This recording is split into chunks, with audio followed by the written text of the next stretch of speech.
to Sports Scope, the most influential sports talk show in the nation.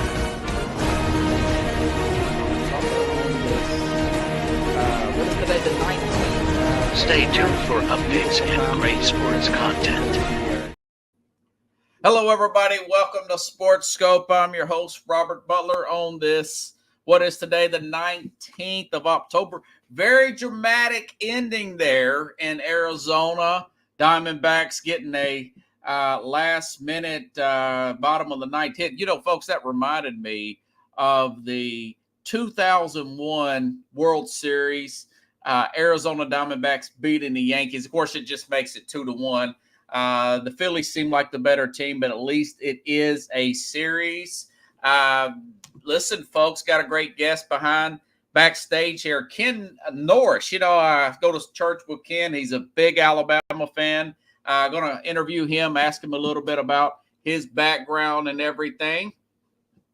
And ask him if he's kin to Chuck Norris there. I just now caught that when I was preparing for the program. So stand by, everybody. Let's go ahead and get our first and only break out of the way. Then I'll come back here with Ken here on Sports Scope.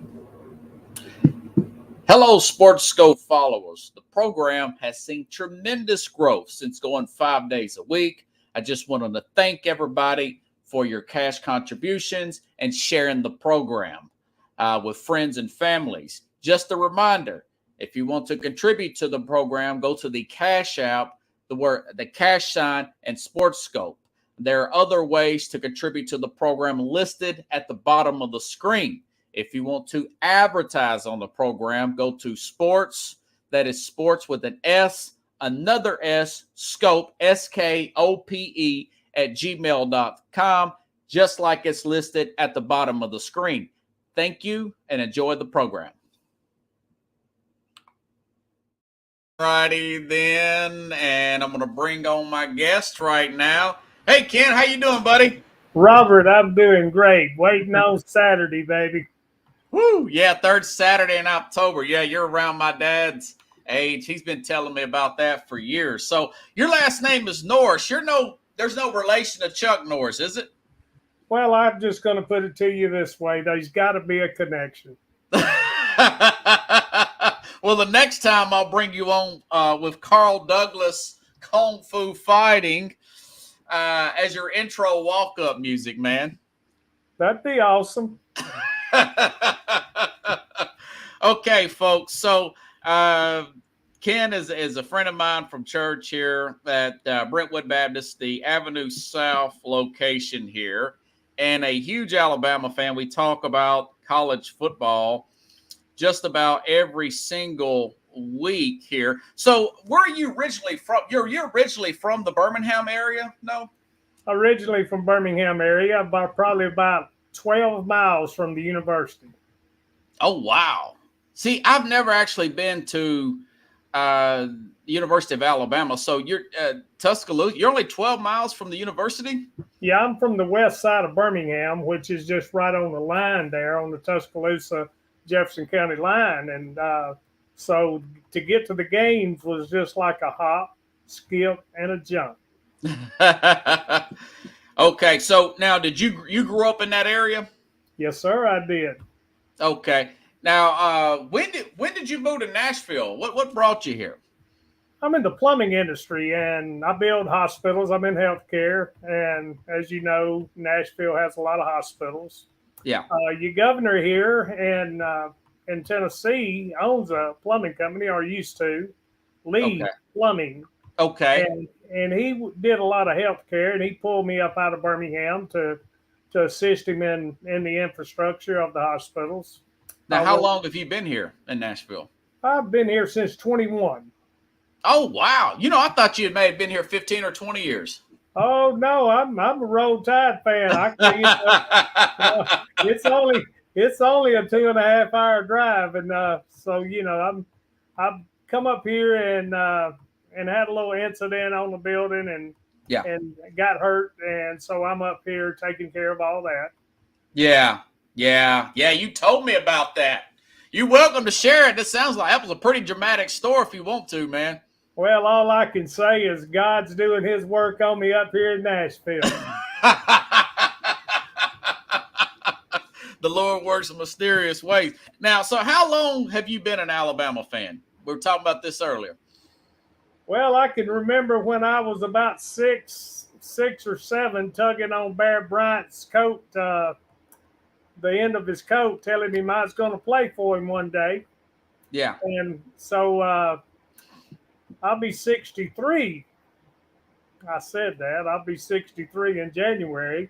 Uh-huh. So I was real young back in the later 70s when I was tugging on Bear Bryant's coat there at Legion Field. And when I graduated, I never did get big enough to play for him, even though I did dress out, go on the field, and found out that, whoo, them some big old boys. But anyway, then I watched Bear do his thing, and then Gene Stallings, and then Dubose and Francini, and you know I've been supporting the Roll Tide Roll for many years. Yeah, man, you sound like a Paul Feinbaum caller. Well, yeah, I am, but you know, I'll just say this since you bring it up. Yeah, we all, you know, we've got beaches. We go down to the Gulf Shores. That's in Alabama. Yeah, and we get a lot of people from Tennessee and around, you know, in Indiana. They all like to come down to the beach, and they'll be building sand castles on the beach. And you know what happens next, don't you? What happens? The tide rolls in. Yeah. Now you said you tugged on his shirt. What was it? Was it some kind of pep rally or something? What happened with that event when you met? No, my dad was close friends with Bear Bryant, and we went on the sidelines a lot of games. Oh, okay, man. So I got to hang out with the players and get knocked around, and you know when they'd run out of bounds and run over me, and yeah, you know football is. These days is taking a different route. Yeah. You got corporate football now. Yeah. Back when I was growing up, football was like racing. They wasn't but one spot, and that was first. And every boy out there was playing for that. Now it's individual, it's corporate. Everybody's out there individually for themselves. Yeah. Back then, it was a team thing. You know, they wanted all to be number one, and they'd do anything to do that. And that's just the way I see it. What's the earliest memory you have of an actual game where you memorize what happened? Well, I can remember that when Gene Stallings got in there, and he did his thing and brought some national championships to Alabama. Okay. And needful to say that when Gene left, we went through a rough time. Alabama supported the alumni at Alabama. They stick together like molasses syrup. We make a lot of that in Alabama. And did you go to school at Alabama? Did you go to Alabama? No, I didn't. Well, I went to Jeff State. It's a little small college in Birmingham. Okay. But I didn't go to the University of Alabama. Oh, okay. Yeah, I was just wondering about that, man. Yeah, so you really, your earliest memory is Gene Stallings taking over. When did he take over? 82, 83? I think Gene took over in 90. And 90. 90 to 96, yeah. Okay. Yeah, they beat Florida in the SEC championship. I think that was the first one. And then I want to say they beat Miami for the national championship, right? Yeah, them was some good old days right there. Hey, you still got the good old days. What are you talking about? Hey, you know, so when you were, let's fast forward it then. You don't want to talk about Mike Price, do you? Well, don't know much about him because he wasn't up there in the spotlight. So yeah, I'm just kidding with you. You never so he gets the job and he goes to a strip club in Florida and he uses the company card. And I don't know long story short, it led to Saban getting hired. Guy never coached a game, Mike Price. And Saban ends up getting hired in 2007. Did you go back to 2007, that January day, where people were greeting him like he was Elvis, getting off the airplane? Do you remember that?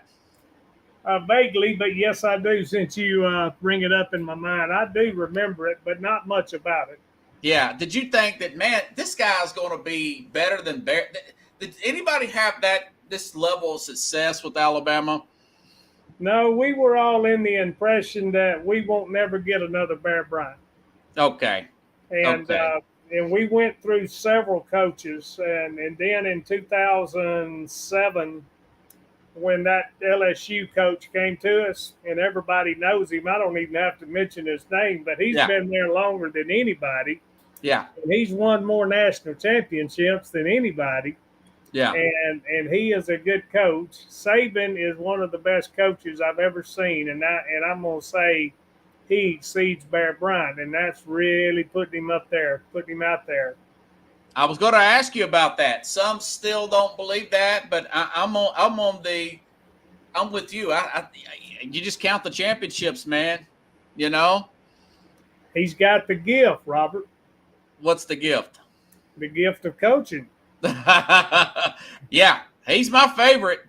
I interviewed a guy that coached him, and I can't remember his name now. I have the book here, but a guy that coached with him back at Kent State, and he said, man, he could see that competitive edge with Nick Saban back in them days.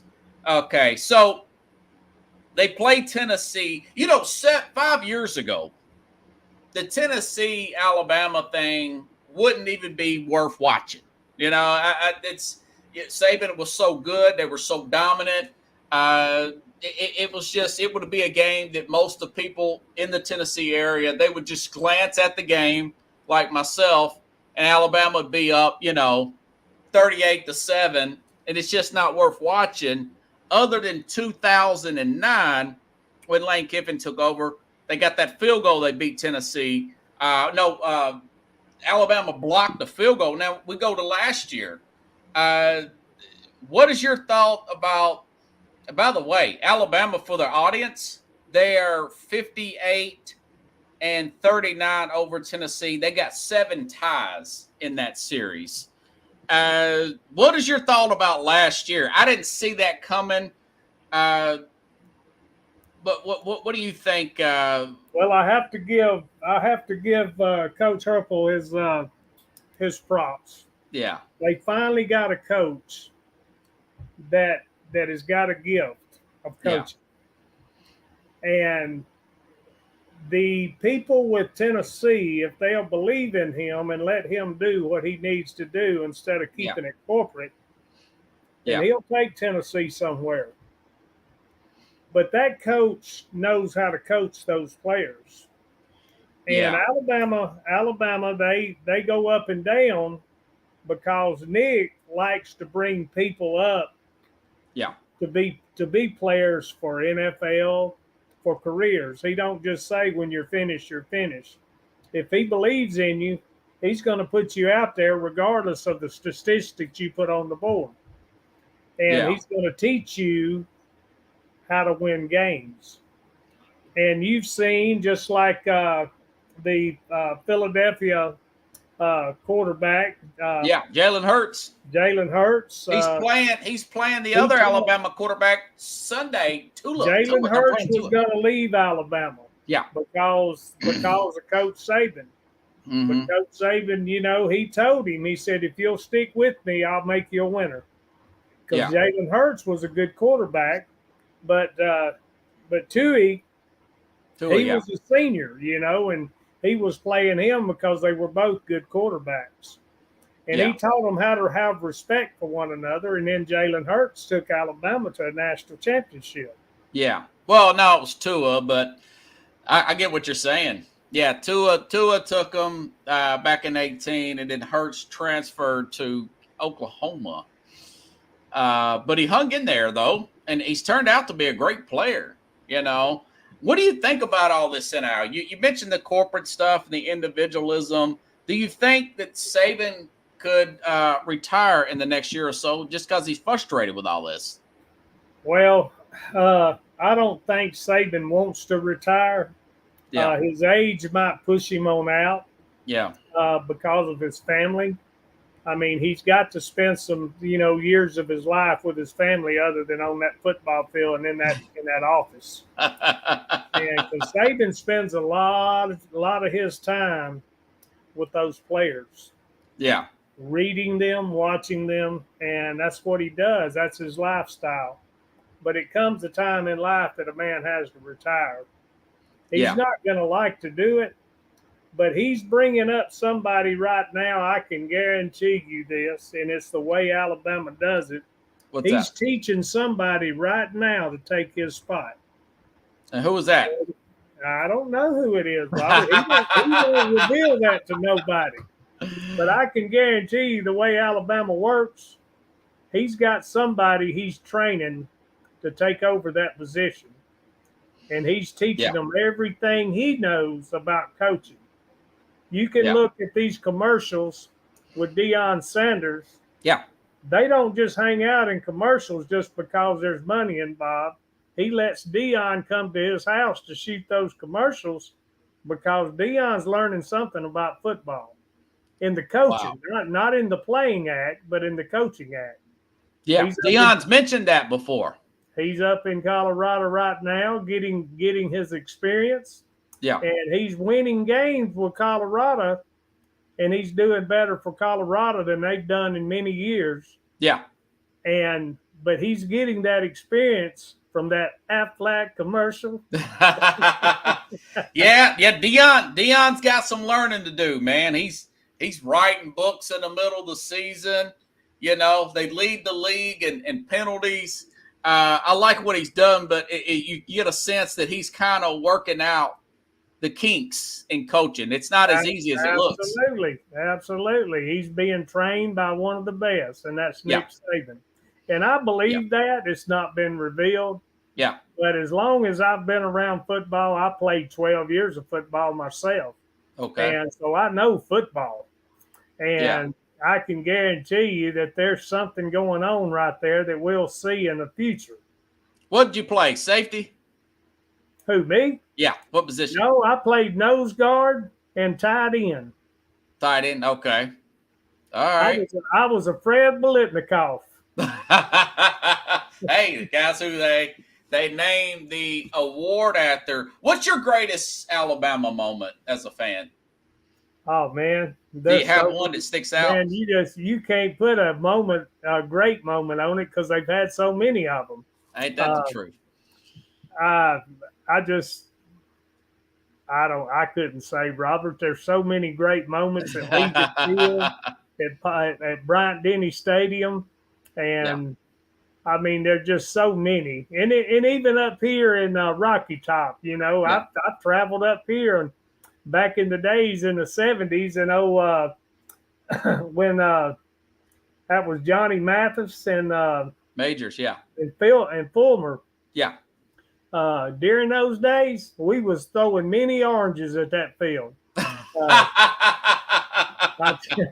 Because them Tennesseans back then, buddy, they were out for one thing, and that's to whoop Alabama. And a lot of times they did, but it was good, clean football.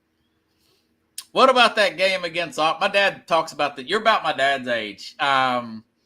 Was it Alabama that had all those punts that were returned for touchdowns, and Auburn had that bumper sticker punt, Bama punt?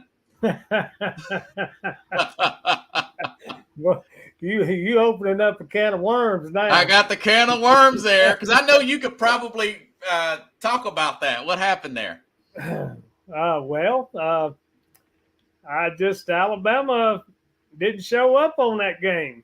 Okay. And Auburn, one thing about University of Auburn, they every year back in the 70s and back in the 80s and back in the 90s, they couldn't do nothing with Alabama. Yeah. But in the late 90s and in the new millennium, Pat Dye and all of them come in. They brought a lot of money with them and a lot of prestige with them, and started hiring people who knew how to coach. They had a little gift of coaching. Yeah. And Auburn started showing up to those games, and Alabama went in there thinking they were just it's gonna be sugar coated. Yeah. But blow your helmet out there. Huh? Auburn said, "Punt, Alabama, punt." Yeah. And they started beating Alabama, and I've got family members. I've got graduates out of Auburn University. Yeah. And they're big Auburn fans. Yeah. And on them days, it's really tough to get a phone call through to them. How mad were you when Cam Newton led that 21-point comeback for Auburn to beat Alabama? Well, they put a lot of work in Cam Newton, and he went a long way. I give him his props. He really did. And Alabama was going through some tough times and quarterbacks back then. They were, and they just they couldn't compete with Cam Newton. Cam was top of the line. He was A material. And he was. It's hard to say A material because to be a A material, it goes to Alabama, but Auburn starts with an A too. So they like to use that too. They got their A game going. Man, but that used to be an Alabama thing back in the day, but now Auburn uses it too. Gotta have their A game going. That's funny, man. It's all good football. I'm glad that Auburn finally come around and started winning some games and putting themselves on, out there with the statistics and everything, and people started recognizing them. Now all you commentators talk a lot about Auburn. Yeah. Well, back in the 70s, 80s, and 90s, Auburn wasn't talked about that much. It was like, some junior college. But now Auburn's they're on the telephone. Everybody's talking about Auburn, what they got, what they're bringing. And I'm really proud of them. Even, I've got, like I said, graduates from Auburn, and I have to give them their prop. They want to hear it from me. And so I give it to them. I don't hold it back. I'm a humble man. I know football because I played it. If you put my helmet in the dirt, then I got to get up and pat you on the butt and say, "Okay, good going." You did what you're supposed to do. Man, yeah. Well, Saturday, Alabama's they're 8.5-point favorites. If I had to pick that game, I would say, and I probably will tomorrow, but I'm leaning. I think Alabama will probably win this game. I don't know why you would say that, Robert, because I believe that Tennessee and Alabama right now is pretty parallel. Really? It's gonna be a really, really good game. Both quarterbacks are struggling. Yes. And one thing about Tennessee, they got a heck of a running game. And that is true. Alabama's defense, and I could bet you that Saban's got them watching films 24 hours right now a day on their offense, because Tennessee has got some quick running backs.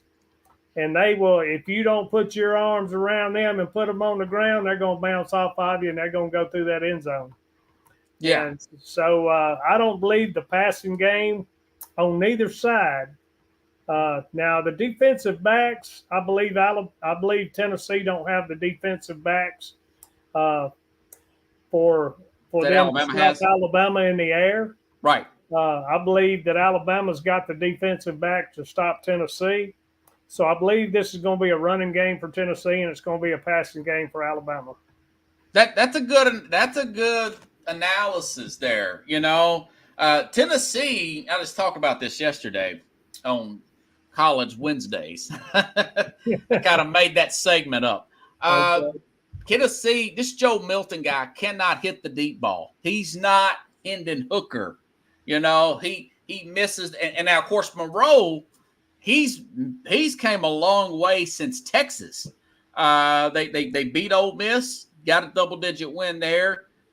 Do you feel like they were kind of looking ahead last week in the Arkansas game? I don't know. Alabama's never done that. That's one thing about Alabama. They play that week who they're playing, and they don't look ahead to the next game. They know who they got coming. Arkansas just brought it, I guess. They have to focus. They focus on today, and they'll let tomorrow take care of itself.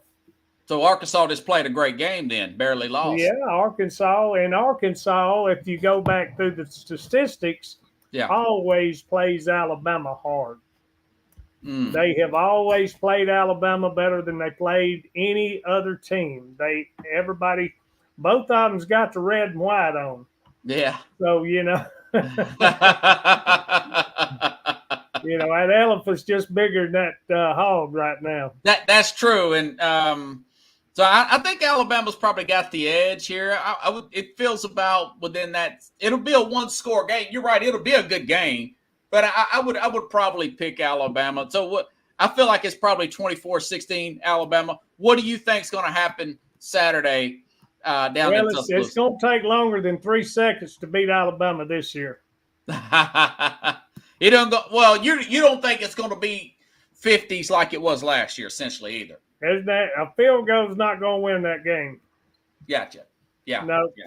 Field goal's not going to win it. Somebody's going to have to button up for this one. And I can tell all you fans right now to be one of the best SEC games you've ever seen. They tried to ask me to work Saturday, and I said no. I worked last Saturday, and I was working until the night. So I'm definitely going to watch it, win or lose. I know it's going to be worth watching. Like I said 5 years ago, it wasn't worth watching. But with I hope Michael you there, don't have anything else going on that night, because I'm going to tell you right now, it's going to keep you on the edge of your seat. Yeah.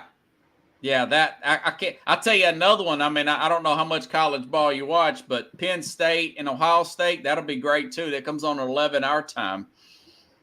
Well, those Buckeyes, I don't really like thinking about them a lot because Myers has come down and whooped us so many times that Ohio State is a good team. Yeah. They got a lot of good backing up there in Ohio. And I don't, like I say, I'm a football player. I give them their credit. Yeah. But I don't like them stepping down here in the SEC. Oh, yeah. Yeah. Be a good game, though. Okay, so you are in the plumbing business. Are you an individual contractor? You got a company? Talk about that, man. Well, that's one thing at Alabama. I am in the plumbing industry and in the commercial industrial part, and I've built a lot of infrastructure on the University of Alabama. I've worked on the stadium for many, many years. I've built the science and engineering building out there on the university, many dormitories. And it's a beautiful campus. And so I've been around the Alabama Crimson Tide, watching them players out there on the field. When I got off work, I'd take my truck and sit outside the gate and watch them through that mesh fence. Yeah. I could see what they were doing. I used to love to see Saban up on that pedestal way up there, Oh, wow. Looking down at his players and directing his coaches what to do. But, I'm in the plumbing industry. I'm in healthcare. I've been in healthcare for I've been 4 decades. That's all I've ever done in my life, except I'm a veteran. I was in the United States Coast Guard. Yeah. But when I came out of there, I went to building hospitals, and that's pretty much what I did. Okay. Do you want to plug your business, man, or your contact, or what? I used to be a contractor. I owned Norris Mechanical out of Birmingham, Alabama for about 7 years, and I went back to working for someone else.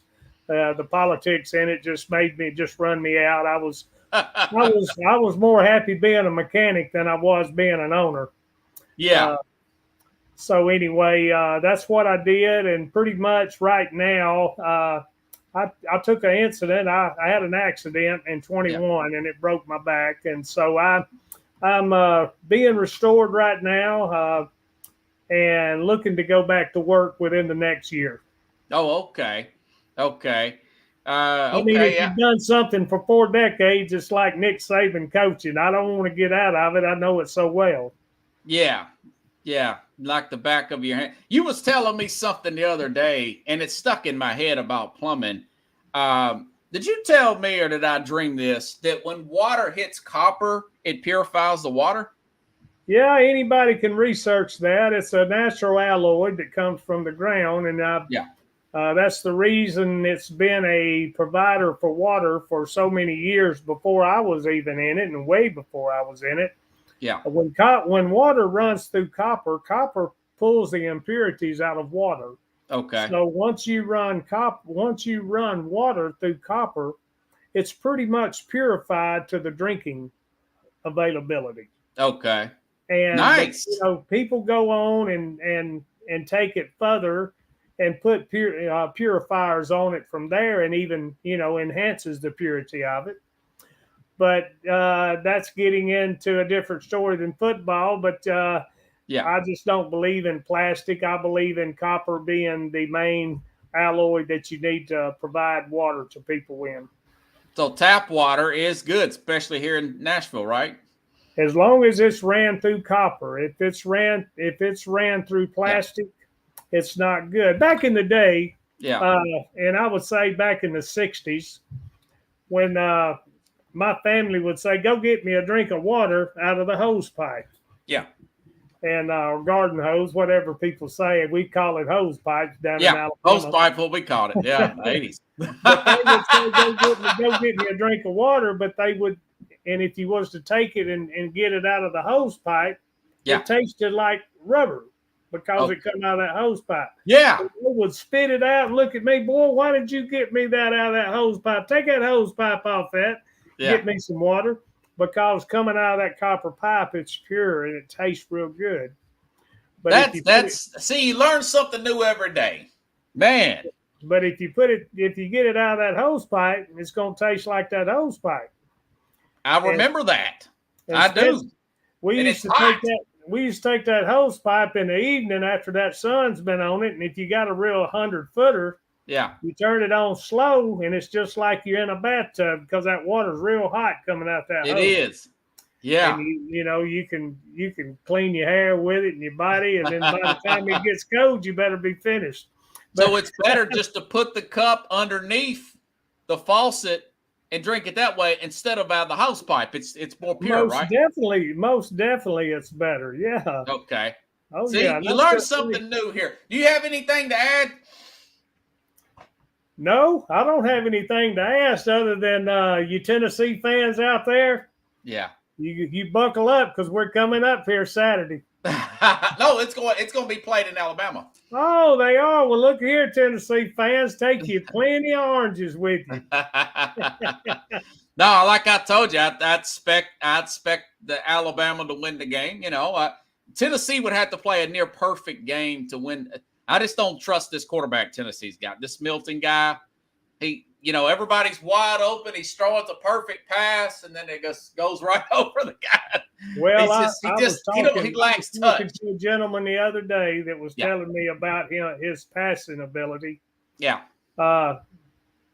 This is the way I take it. I was a receiver. Yeah. That quarterback can't throw that ball right where you want it every time. You got to be a go-getter. You got to be a true receiver, and that's like being a true journeyman plumber. Yeah. The ability to start and finish any task given. Yeah. The same thing, you got to be a journeyman receiver. You got to be able to go get that ball no matter where it's at. You got to put forth that effort. If that quarterback throws that ball and you've got to do all kind of acrobatic stuff to get to it, if you're a good receiver, you're going to do that. Yeah. I mean, that's football. You sound like a good receiver coach. I was a good receiver. My dad used to tell me, catch with your hands. Don't let the ball come to your body, That's go get it. No matter where it's at. Hey, man, appreciate it. Jack Collins says, good points, good show. I will see you Sunday at church, and I'll also email you this program. I've got to finish up this program, and it's great having you on tonight, Ken. I'll see you Sunday. All right, buddy. Win or lose. Roll Tide. I knew he was going to say that. See you, man. All right, everybody. We've got some other news here. Now, I know we've got a game on tonight. I was going to go one way with it. I decided to go another way with it. I actually think Jacksonville's going to win. I don't even know what the score is, Pickles, with this pro game coming on tonight. But I just guessed that, and Jacksonville's up 7-0. There's offensive line issues there with let's see. There is offensive line issues with the Saints there, and so I just thought that whatchamacallit would play well and win that game. Ken's a great guess. Okay, so we do this every Thursday. I like to give you my picks against the spread, the 5 best games here, okay? Like to give you, by the way, last week I was 5-0. Now my bonus one, I did mess up on there. I would have had, well, actually I didn't have that one because I think I said take Cleveland minus the 9.5. And of course, or not Cleveland, San Francisco. And because I thought they was going to play that rookie quarterback, they end up playing PJ Walker. And of course, I've got some news about that here in a little bit. We know what happened. Cleveland got the outright win. But as far as the other games, Detroit -3, got the blowout win at Tampa. Of course, the Raider pick there. By the way, Albert Breer says Bill Belichick could be fired. NFL reporter. And of course, last week, what else? The Jacksonville at home against the Colts game and whatnot. So, hey, listen, turned out to be a really good week last week in my picks here, folks. I'm trying to see if I missed any of them. And of course, I picked Dallas and Cincinnati, to finish it up. Cincinnati got the win. Chad, remember you were saying Carlos? I don't know. I kind of believe Carlos now. Well, that Cincinnati defense showed up when it goes to when you're looking at Geno Smith versus the quarterback there from when you got Geno Smith versus Joe Burrow. Hey, Cincinnati got the win. And of course, like I said, Dallas got the win as well. Okay, now, this week, the 19th, let's go to, like I said, this week. All right, now, the Steelers are coming off a bye week. Kenny Pickett's healthy. T.J. Watt, neither one of them are on the injury report. They're getting 3 points, folks. And they're going to the Rams. Rams are starting the injuries are starting to mount for the Rams. Kerwin Williams comes in there, plays great. Now he's out. I think he's going to be on the injury reserve. So they have problems at the running back. Note Boone, the left tackle, is questionable for the Rams. I know they have Cooper Kupp back. The Rams are a very good team here. It's going to be played in L.A., but playing that Pittsburgh team, folks, you guys know L.A., just like it was for the Eagles game. Like I said, for the Eagles game, it's going to be another home game for the Steelers. Steelers got one of the most traveled fan bases in the National Football League. I think you give Pittsburgh 3 off a bye week, I'll take Pittsburgh. I think they'll win this game outright. They are underdogs. But that being said, even if they don't, I do think that they will cover that 3 points. I think that is a very good play. Pittsburgh being the underdog. They've played well every game this year as an underdog, except for the 49ers. 49ers have beaten everybody like nobody's business. I really like that. Stafford can't get away from T.J. Watt. He's the best. He's the best edge rusher in the game right now. I do like Pittsburgh. 27-24 Steelers. Get the outright win. If not, take the points, though. Take Pittsburgh +3. I really like that play. Okay, now this one really threw me off, folks. I'll be talking about this one tomorrow with Carlos as well. Detroit getting 3. No respect, like Rodney Dangerfield said. Detroit's getting no respect. 5-1. They beat the Kansas City Chiefs last game to start the season. Last week, went on the road to Tampa. Tampa coming off a bye week. Beat Tampa 20-6. Totally blow them out. Probably, as of today, with Lane Johnson being injured, but I think Johnson will probably be back. One of the best offensive lines in football. Philadelphia, Detroit, and Dallas, when healthy, are the top 3 offensive lines in the entire game. Detroit's got a healthy offensive line, and they're getting 3 points. Last time these two teams played, Baltimore got very lucky in 21. If you recall, Detroit had that game won. Baltimore trying to kick a game-winning kick there. Lamar Jackson did not snap the ball. A delay of game should have been called. It did not get called. They do a kick on the next play. The ball bounces in the goalpost and in. If it's 5 yards back, not even Justin Tucker could hit that one in. Detroit still remembers that. And they're still underdogs to this Baltimore team. I like Detroit to get the outright win, 24-20. But to be on the safe side, take the 3 points. Again, Detroit in points. I'll take that all day, Pickles, and twice on Sunday. Okay, Washington playing at the Giants. The Giants played better on the road than at home. Last home game, we saw what they did against Seattle, or what they didn't do, 24-6. We saw them go on the road to Buffalo. They were in that game all the way up to the 4th quarter, okay? I was reading this today from their writer here, from the this guy, Jordan Rannan. He writes for the New York Giants here. He said, currently injured Giants offensive lineman, left tackle, Andrew Thomas. He's injured. The center, Michael Smith's shoulder. The right tackle, Evan Neal, ankle. Another offensive tackle, Matt Pearl, shoulder.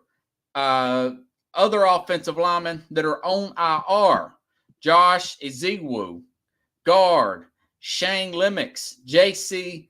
Hasiner, triceps. Sean Harlow is the 3rd offensive line signed off of another team's practice squad, he writes. This week joining Tyree Phillips from the Eagles and Josh Miles. I mean, they're down to the studs. They are down to the studs on offensive linemen there. They're going against one of the better defensive line units, Chase Young, Allen, you name it there, Montez Sweat.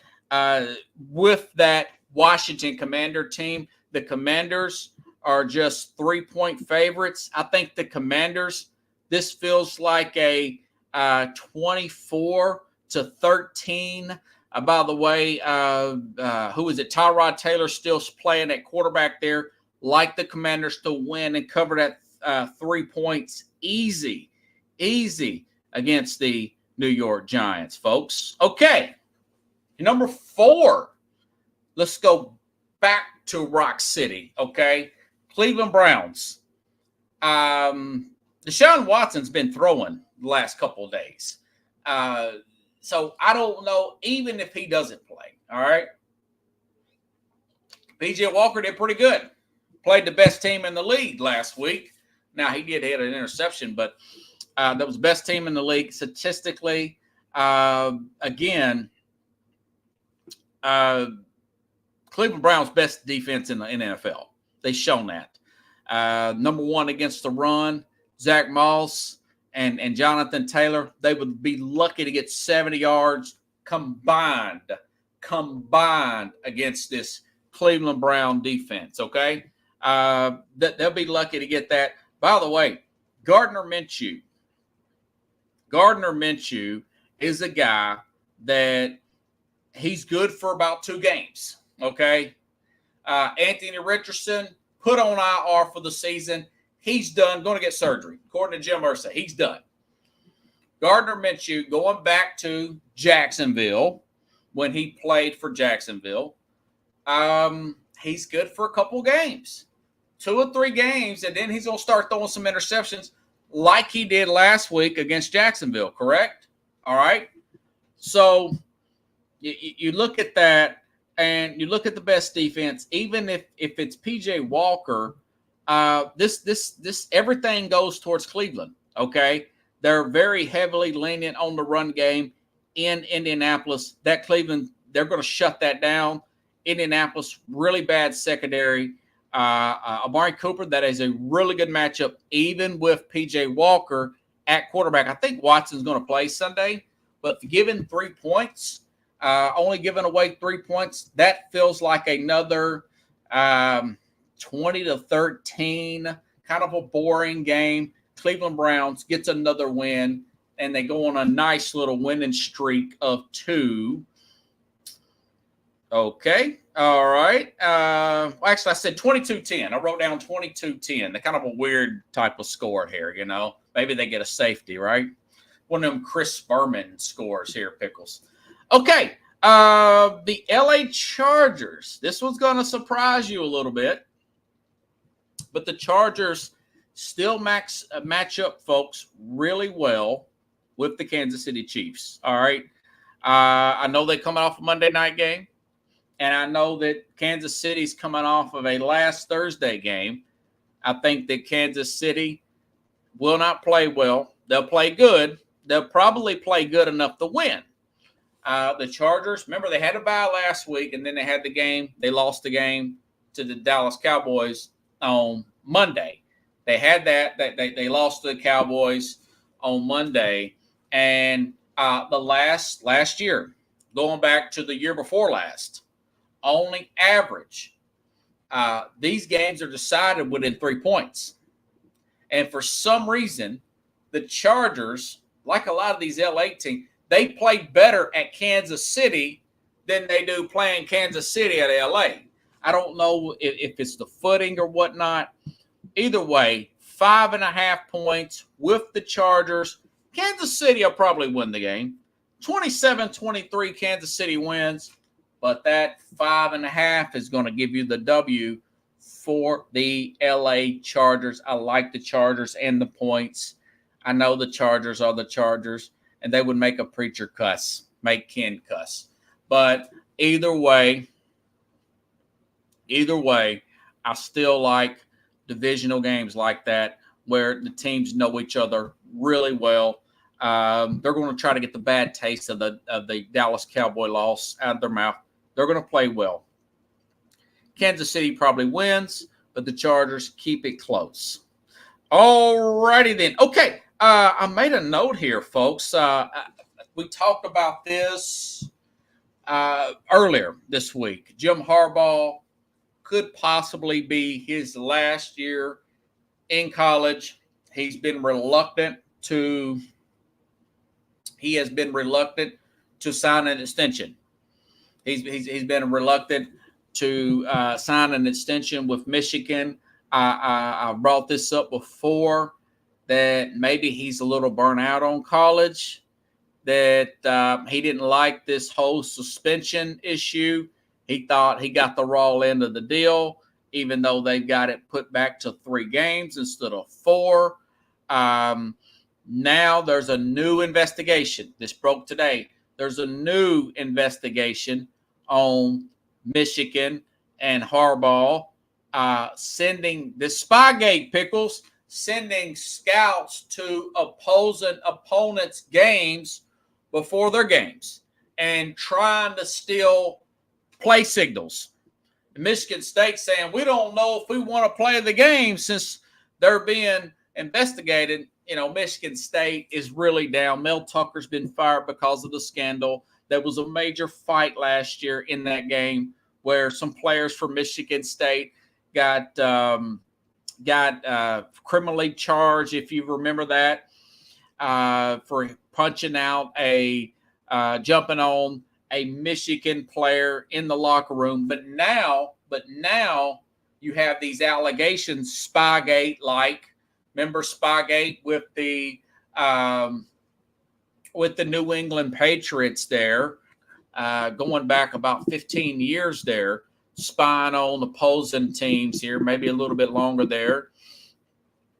Former New England Patriot coach turned, what was that guy's name? Mangini, the Jets coach, turning them in, okay? Eric Mangini.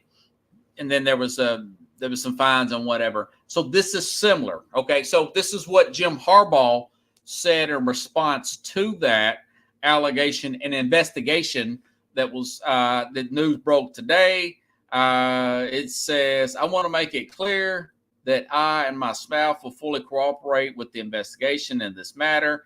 I do not have any knowledge or information regarding University of Michigan program illegally stealing signals, nor have I directed any staff member or others to participate in off-campus scouting assignment. I have no awareness of anyone on our staff having done that or having directed that action. I do not condone or tolerate anyone doing anything illegal against NCAA rules, no matter what program or organization that I have led throughout my career. My institutions and awareness of how scout opponents have always been firmly within the rules. Pursuant to the NCAA rules, I will not be able to comment further on this investigation takes place. So we'll see what happens. We'll see what happens. You got this. You had the violation of meeting players during the COVID time. I thought that was bullcrap anyways. I mean, that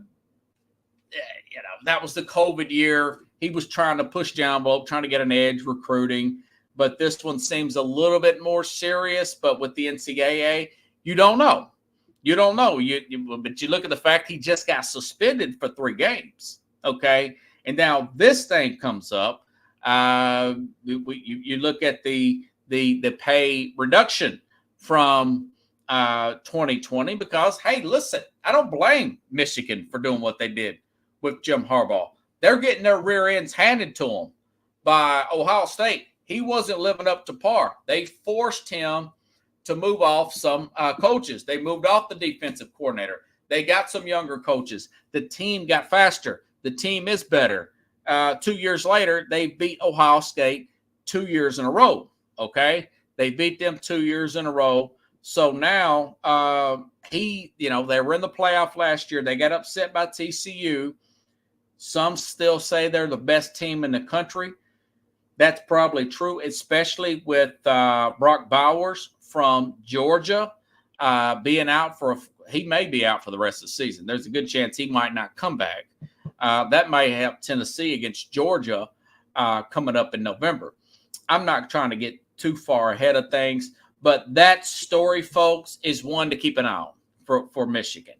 That could be what we just talked about to put him at Chicago. Again, he is 6 years quarterback at Chicago, Harbaugh. He was drafted by the Bears, 6-year quarterback. They have the number 1 and number 2 pick. Maybe Chicago wins a few more games, and maybe they don't get the number 1 pick again. I don't think they're going to get too far between their pick and Carolina pick. I don't think they're going to get too far from the number 1 pick, if you ask me. They're going to probably get 2 top 10 picks. And my guess is they're going to be able to draft one of those quarterbacks, whether it be a Michael Penix, a Drake May, which one I would prefer right now. It would be a coin toss between Penix and May. I'm not that in love with Caleb Williams, but my point is, like Pete Carroll, he's going to have an insight on who these college players are because he recruited them out of high school, and he's got scouts and stuff to tell. He's going to have a big advantage. He's going to have $90 million in cap room. He's going to have 2 first-round picks, likely 2 top 5 to top 10 picks, a quarterback, and a boatload of money. So there is a good chance that the Bears could sell him, Chad. They could sell him on the idea that I'm going to give you a rookie quarterback, a star quarterback on a rookie salary, which means you got plenty of money in the future to build around him. You got the highest cap room, cap space in the NFL.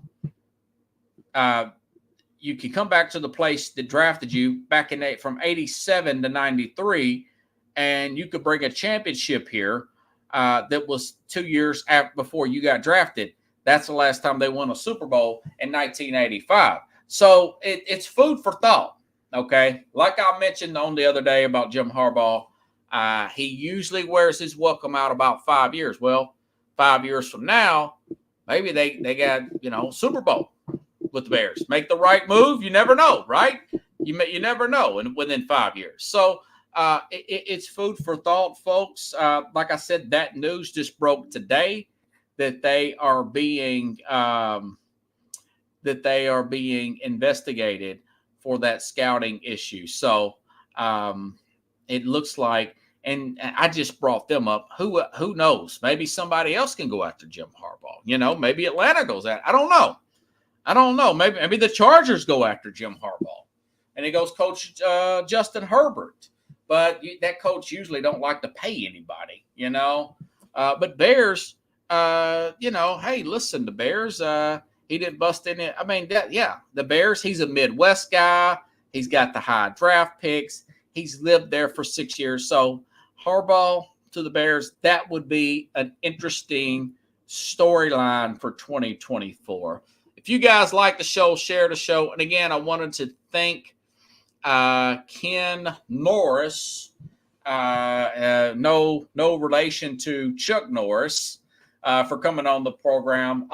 This guy's always got good stories. He's really funny and fun to be around. Thank you again, Ken.